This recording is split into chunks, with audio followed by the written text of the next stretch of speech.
Ah, la amnesia es una extraña condición que implica que a nosotros perdemos la memoria, ¿sí? Ha habido casos que se han registrado donde las personas han olvidado su nombre, su dirección, la fecha de su nacimiento y su familia y sus relaciones. Estos hechos han sido realmente terribles en la mente de una persona que por algún instante borran como que toda esa información y como que la persona tiene un bloqueo mental y no puede incluso recordar aquellos eventos significativos que ocurrieron antes de algo que le afligió. Aún incluso aquellos importantes eventos en la vida de una persona. Cuando una persona sufre de amnesia, la persona va a olvidar y le va a costar trabajar eso. Hace poco leí la historia acerca de un hombre en Colorado que fue encontrado por la policía y él lleva años todavía y no recupera su memoria. No sabe cómo se llama, no sabe quiénes son sus padres, no sabe dónde vivían, no tiene ni idea cómo regresar a casa. Pero hoy quisiera decirles que a veces hay muchos cristianos que están en la misma condición, que tienen en cierta manera una amnesia espiritual, ¿sí?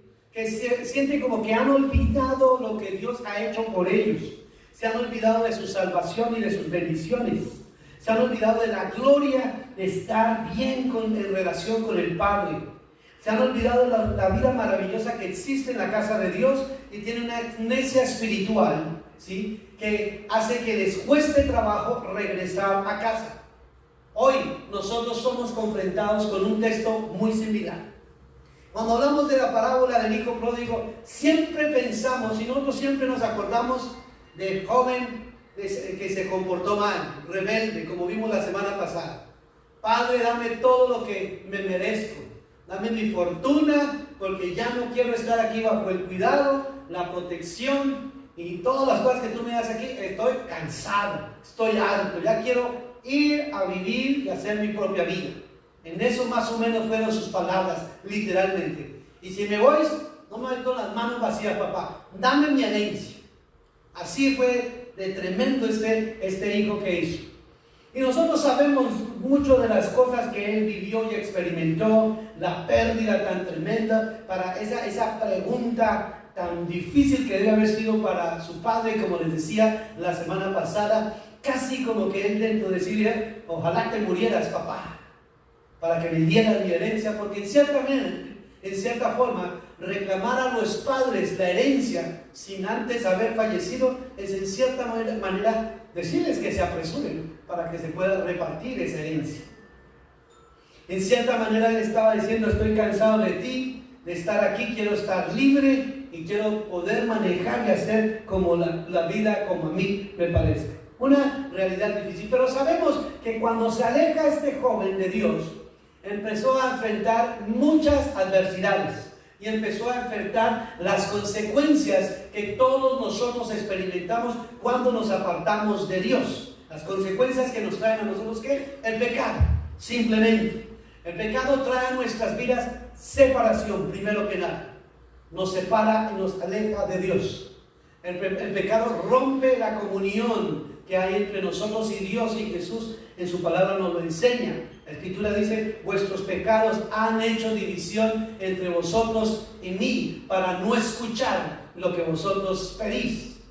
Porque obviamente eso rompe ello. Pero también el pecado trae dolor, tristeza. Cuando nos equivocamos, cuando hacemos mal las cosas, es tremendo. Esa es la realidad del pecado, el dolor profundo. El pecado trae vergüenza, sufrimiento, tristeza, y por supuesto que cada una de estas son simplemente consecuencias de una persona que decide vivir lejos de Dios, sin ley y sin nadie que lo gobierne. Pero ahora llegamos a esta parte donde el Señor permite que Él sea restaurado, de este joven que se alejó. Y eso nos habla a nosotros de tres cosas importantes. Cuando Él reconoce su condición, como nos pasa a nosotros, cuando nosotros reconocemos nuestra condición, hay esperanza.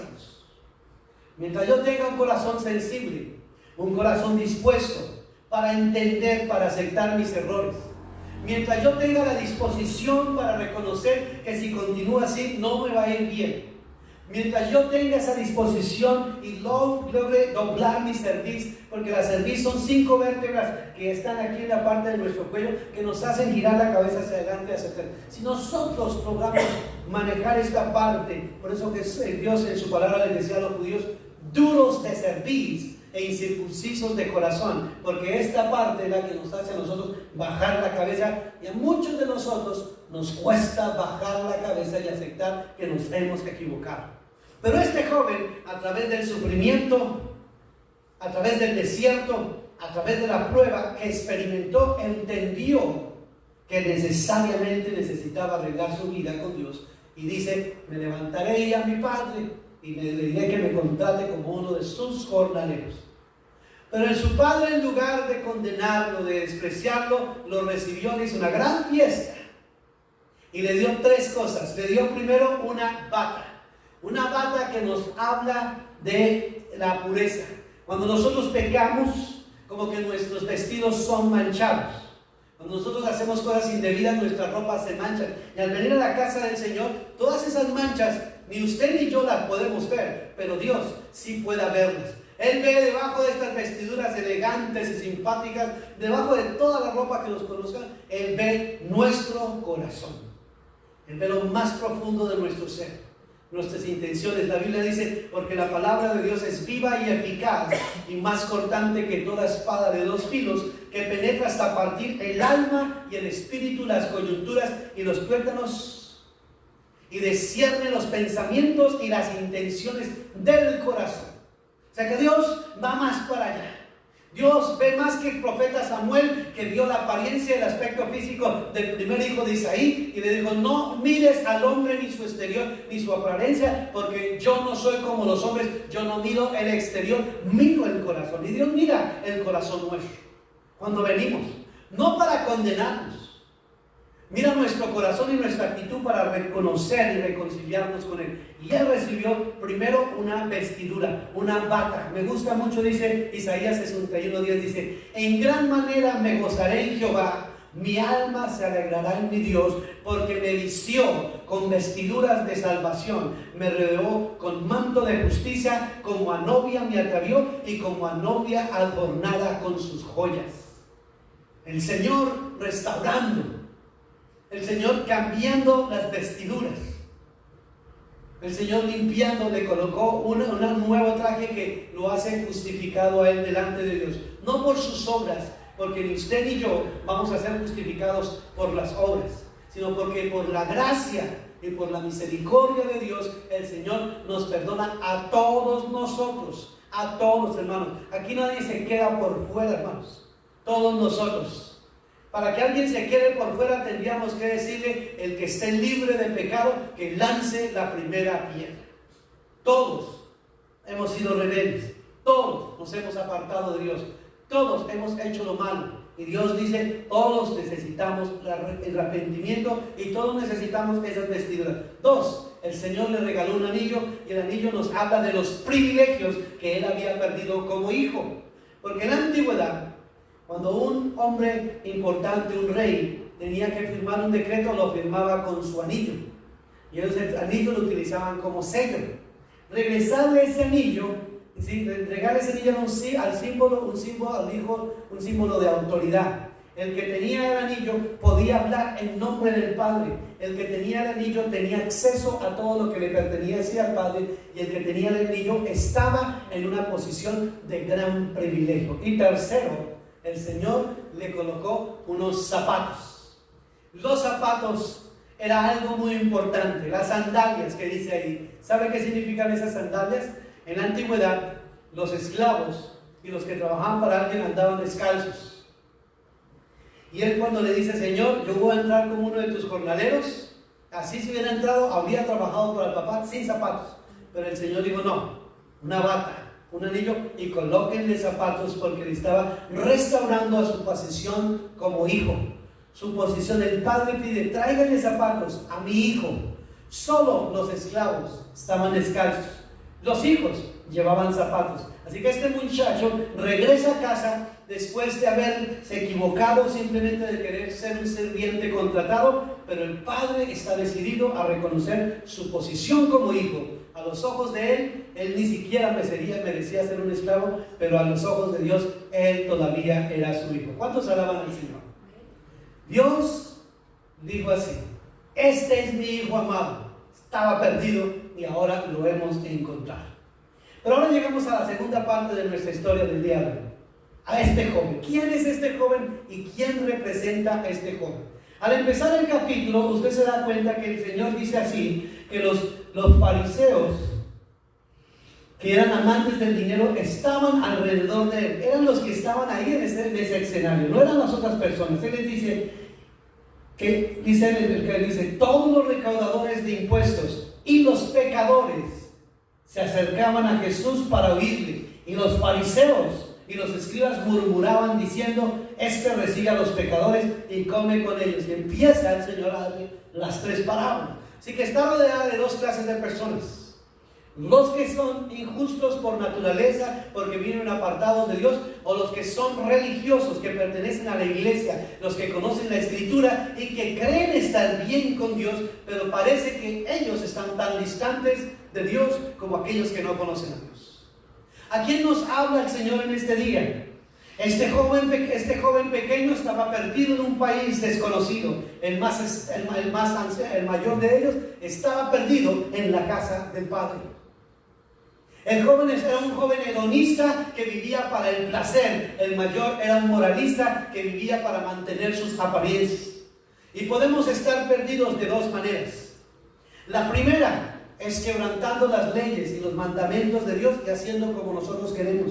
Ese era el estilo de vida que tenía este joven muchacho. Pero la otra es también manteniendo todas las leyes y tratando por nuestros propios medios ser justos, cuando sabemos que nosotros somos salvos únicamente por gracia. No importa lo que tú o yo podamos hacer para alcanzar la salvación, nada es suficiente. Nuestra salvación no depende de nosotros, y gracias a Dios que no depende, porque si fuera por nosotros ya estábamos todos perdidos. Pero la salvación depende de Jesús, que pagó el precio del pecado, y por eso es que nosotros estamos aquí. Así que este mensaje está dedicado para hablarle a dos clases de personas. El primero, aquellos que están perdidos y necesitan ser salvos. Pero también a nosotros, que a veces nos comportamos como los fariseos o los escribas, que somos cristianos religiosos, miembros de una iglesia, que podemos ser buenos, tener una buena moral, pero incluso no ser salvos. Incluso no ser salvos.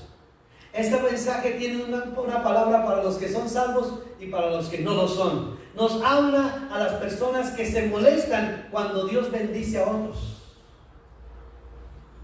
No sé cuántas personas se molestan cuando otros son bendecidos. Se llenan de envidia. Pero Señor, ¿por qué a él y no a mí? Señor, ¿por qué le diste a él a ese cordero y a mí si nunca me han dado uno? Habla de las personas que no le gusta cuando la gente que está en pecado viene a la iglesia y se arrepiente. Nos habla también de personas que rechazan alegrarse sobre lo que Dios está haciendo, porque no se hace en el estilo, en la manera que ellos lo hacen, y nos habla de personas que son como el hermano mayor. Hoy, hermanos y hermanas en esta iglesia, quiero decirle que usted y yo somos como el hermano mayor. ¿Y en qué nos parecemos a él? Somos el hermano mayor porque tenemos los privilegios de Dios. Tenemos la escritura. Hemos reconocido al Señor.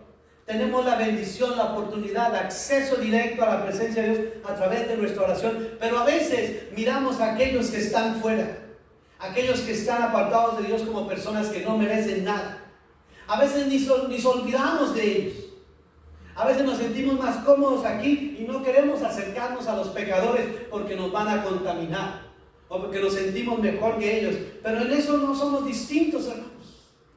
Solamente somos un hermano mayor que Dios nos ha colocado en un nivel que debemos aprovechar. Los fariseos sabían la ley, conocían las escrituras, eran tremendos maestros, pero el problema era que la sabían, mas no la aplicaban.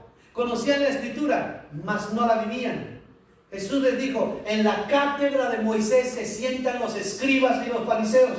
De todo lo que ellos os digan que hagan, hagan ustedes, mas No hagan como ellos, porque ellos dicen, pero no hacen las cosas. Y Dios quiere que usted viva una vida cristiana que sea más que una simple apariencia. Dios quiere que usted viva una vida cristiana que tenga la misma consideración con aquellos que desconocen al Señor, porque usted es el hermano mayor, usted es la persona que Dios ha levantado. Este era un líder, este era el mayor de sus hermanos. Imagínense, siempre hemos mirado el buen hermano, está en su casa, nunca se ha apartado, pero habían cosas bien malas en su corazón. Tal vez no robaba, no mataba, no hacía cosas así, pero tenía tremendo orgullo en su vida. Y la Biblia dice que el Señor mira de lejos a las personas que tienen orgullo, hermanos. De pronto no hacía esas cosas, pero sí estaba ahí para decirle, mira, ahí viene mi hermano, mira, y yo aquí tan bueno que sí, trabajo, cuido las cosas, produzco cosas, y aquí viene mi hermano, el que ha gastado todo, y ahí tú sí le haces una gran fiesta. Había un problema en el corazón, era un líder, pero se había olvidado de su hermano. Y nosotros tenemos muchos hermanos pequeños, hermanos. Hay muchas personas que dependen de nosotros espiritualmente. Hay muchas personas a las que nosotros, Dios nos las ha colocado para cuidar, para guiar. A veces nos olvidamos de esos hermanos. Tan bueno era este hermano que ni sabía ni se interesaba si su hermano se había muerto, aunque era su hermano menor. Cuando su hermano se fue con la herencia, no estuvo en la despedida. Nunca preguntó por su hermano. Su hermano se había podido morir, enfermar, y él estaba tranquilo, tenía la herencia, era el hermano mayor, iba a recibir 2 porciones, a diferencia de su hermano menor que era una sola. Él estaba tranquilo, viviendo la vida, tranquilo, esperando que su papá muriera, para no solo recibir su herencia, sino también tomar la dirección de su casa como la autoridad espiritual, reemplazando a su padre. 2. Era un gran trabajador. La Biblia dice que lo encontraron en donde, en el campo. Cuando él vino, estaba trabajando, él estaba haciendo las cosas de su padre, trabajaba para ello. Pero su hermano había estado durante años lejos en otro lugar, se había perdido, no se sabía de él, pero él nunca tuvo ningún interés. ¿Sabe qué es eso? Esa es la imagen de la gente que es religiosa. Recuerden, los que condenaron a Jesús a la cruz fueron los religiosos. Fueron ellos los que conocían la Biblia, los que predicaban en la sinagoga. Fueron los religiosos, hermanos. Dios no quiere que nosotros nos hagamos religiosos. Dios quiere que vivamos, que amemos a las personas tal y como ellos son. Podemos intentar podemos ser buenos, moralmente activos en la iglesia y aún estar perdidos. Podemos incluso pensar que estamos bien con Dios. Pero acuérdense que no, eso no podemos confiar en nosotros mismos, porque la Biblia dice que engañoso es el corazón más que todas las cosas. A veces yo digo, estoy bien. Has estado orando toda la semana y uno dice, pero ¿qué pecado he hecho? Ahí me hiciste el primero, el orgullo. Y no es cualquier pecado, esa es la base de todos los pecados del mundo, porque fue por ese pecado que Satanás fue echado del cielo. Sobre ese pecado se construyen todos. Incluso la Biblia dice, antes de la caída se levanta y se eleva el corazón del hombre. Es uno de los más peligrosos. Cuando yo me siento seguro, cuando yo siento que todo funciona, es precisamente donde estamos en el punto más débiles. A la medida que Dios a usted lo levanta, a la medida que sus oraciones son mejores y usted es una mejor persona, usted tiene que decirle, Señor, hazme más humilde, enséñame a ser un servidor. Porque Dios vino a servir y nosotros también venimos para servir a otros. Había en su corazón resentimiento. Después de venir de una tarde de trabajo, este hombre escucha el sonido, celebración cerca de su casa, gran party, está bien confundido y dice, pero ¿cuál es la celebración? ¿Por qué están contentos? Y le contesta, no, es que tu hermano, el que estaba muerto, el que estaba perdido, ha regresado a casa y le han hecho una gran fiesta. Cuando yo pienso en esto, hermanos, pienso en algunas características. Este hombre no amaba a su hermano. ¿Ama usted a sus hermanos? No estos que están aquí, sus hermanos de sangre. ¿Ama usted a sus hermanos? Como el hermano mayor, él tenía la responsabilidad de ir a buscar a su hermanito que se había perdido. Pero él no fue. El texto incluso sugiere que él nunca se despidió cuando su hermanito se fue. Y también sus acciones indican que no le importó lo que le pasaba a este joven muchacho. No le preocupó su hermano si regresaba. Ya para él, ya lo había borrado de su lista de teléfonos, ya lo había quitado de su teléfono, ya no le enviaba mensajes, ya lo había bloqueado, hermano. O sea, este desapareció. Si alguien me escribe, este no es mi hermano, si ya, este estaba ido. Su resentimiento muestra su motivación. Porque cuando él escucha la celebración, se pone bien molesto, incluso rechaza ir. Ustedes leyeron que el Señor, el padre de familia, le rogaba que entrara. Le rogaba que entrase a su hermano. Esa actitud puede ser muchas veces vista dentro de nosotros en la iglesia. Algunos no se sienten contentos cuando los pecadores son salvos, porque ellos se sienten amenazados. Un buen ejemplo, Jonás. Jonás ve a Nínive y predica la palabra. Esa nación está perdida. De aquí a 3 días, Nínive será destruida. Arrepentidos todos, o pereceréis. Y Jonás, en lugar de irse allá a predicar el evangelio, tomó un tiquete en dirección contraria y se fue para otro lado. Pero finalmente terminó en el fondo del mar, en el vientre del gran pez, que el pez lo llevó directamente con tiquete directo al destino que tenía que ir. Y allá llegó y salió. Yo no me imagino cómo sería Jonás, hermanos. Traía las algas por la cabeza, la piel, quién sabe, hasta quemada después de vivir ahí en el vientre de esa ballena. Jonás no sabía nada, no, que hasta la ballena no se lo quiso comer. Le mandamos que hasta vómito le dio a la pobre. Allá fue, la ropa toda quemada, toda manchada, lleno de hojas, y empezó a predicar y lo miraron. Oh, no, este viene del infierno, sí, hay que arrepentirnos. Apenas lo vieron bien, este viene del infierno mínimo. Y él creyó todo, y dice la Biblia, 120,000 personas habían en esta nación, 120,000 personas que no sabían discernir entre su mano derecha y la izquierda, es decir, que están plenamente perdidos.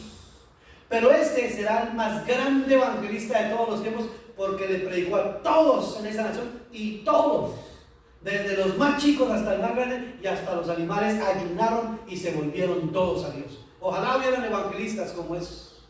Este fue tan efectivo que aún en el barco donde él estaba, cuando él se confiesa, soy judío y temo a Dios, creador del cielo y la tierra, todos dijeron, pero ¿qué has hecho? ¿Estás loco? Todos se arrepintieron, todos se volvieron a Dios. ¿Qué mejor mensaje de predicación que la de este hombre? Pero ese mismo hombre, después de que el Señor hace tremendo milagro, y se salvan 120,000 personas, se va y se sienta debajo de un árbol, y allá estaba sentado, mirando, esperando a que Dios mandara un rayo del cielo y acabara a todo ese pueblo. Eso es lo que él estaba esperando. Y como no pasó, ahí empezó a quejarse. Señor, ahí está, no era lo que yo decía, tú eres un Dios misericordioso, grande en misericordia, me habías ahorrado el viaje. Él tenía la actitud de este hombre, que su hermano había regresado arrepentido. El mismo corazón. No se siente emocionado porque la iglesia crece, porque de pronto él quiere tener su posición dentro del lugar. No le importa que la iglesia, el trabajo de la iglesia está haciendo, porque va en contra de su agenda personal. Ese es un hombre que está en la iglesia, pero que no es acerca de Dios, sino acerca de él. Cuando usted mire ese tipo de actitud, que completamente forma de vida, debemos entender que esa es la actitud de un hermano mayor. Mis amados hermanos, usted no tiene que estar borracho para estar fuera de la voluntad de Dios. Usted no tiene que cometer los peores pecados para estar en un país completamente muerto espiritualmente. Usted incluso puede estar en la iglesia, cantar en el coro, predicar la palabra y todo lo que eso, y aún así estar fuera de la voluntad de Dios. Lo que aparenta ser bueno hoy puede ser simplemente un corazón que está lleno de cosas malas, de pensamientos malos y deseos malos. Así que no podemos nosotros simplemente pretender algo por fuera de nosotros, sino que es la condición interna de nuestro corazón la que realmente importa. En esta historia no nos dice exactamente cómo terminó, hermanos. Aquí no nos dice la Biblia si finalmente logró convencer el padre a su hijo. Pero esta historia puede terminar de diferentes maneras. Si usted se encuentra perdido hoy sin salvación, este es el día que Dios lo está invitando para que se ponga a paz y salvo con Dios. Esa es una forma de uno de ellos. Pero si usted ya es salvo, pero no está donde quiere o debe estar, usted también tiene que enderezar sus cosas hoy. Hay una fiesta que sucede en el cielo y usted y yo estamos invitados. Dios no quiere que nos quedemos fuera de esa fiesta. Él queremos que entremos. Dios quiere que usted disfrute, que usted conozca, que reciba todas las bendiciones, pero por fuera no pasa nada. Usted y yo podemos no solamente ser parte, sino que cada vez que le compartimos y le hablamos a alguien de Dios, también nosotros hacemos que la fiesta continúe acá arriba en los cielos. Hoy Dios nos está hablando que nosotros somos ese hijo pródigo. Aún estando en la casa del Señor, hemos actuado con muchos de estos comportamientos inapropiados, siendo hijos de Dios, conociendo al Señor, sabiendo la voluntad de Dios. También nos hemos apartado por un tiempo, hemos vuelto, o hay algunos que volvimos, pero todavía estamos allá, hermanos. Somos como el pueblo de Israel, que Dios los sacó de Egipto, pero Egipto no ha salido de sus corazones. El problema es que tenemos que sacar a Egipto de nuestros corazones, si no estamos como si estuviéramos en Egipto, hermanos. Estemos dispuestos a permitir que Dios nos cambie y nos dé ese privilegio, porque usted y yo somos privilegiados. Hoy estamos aquí, privilegiados, porque afuera hay miles y miles y miles de personas que no escucharán este mensaje y usted y yo lo recibimos hoy. Una oportunidad de Dios para estar agradecidos y una oportunidad de Dios para cambiar nuestro estilo de vida, porque creemos y queremos en la salvación, pero esa salvación también es muy importante que nosotros tengamos la actitud correcta frente a nuestros hermanos menores que se están perdiendo, que desconocen al Señor y que lo necesitan tanto como nosotros.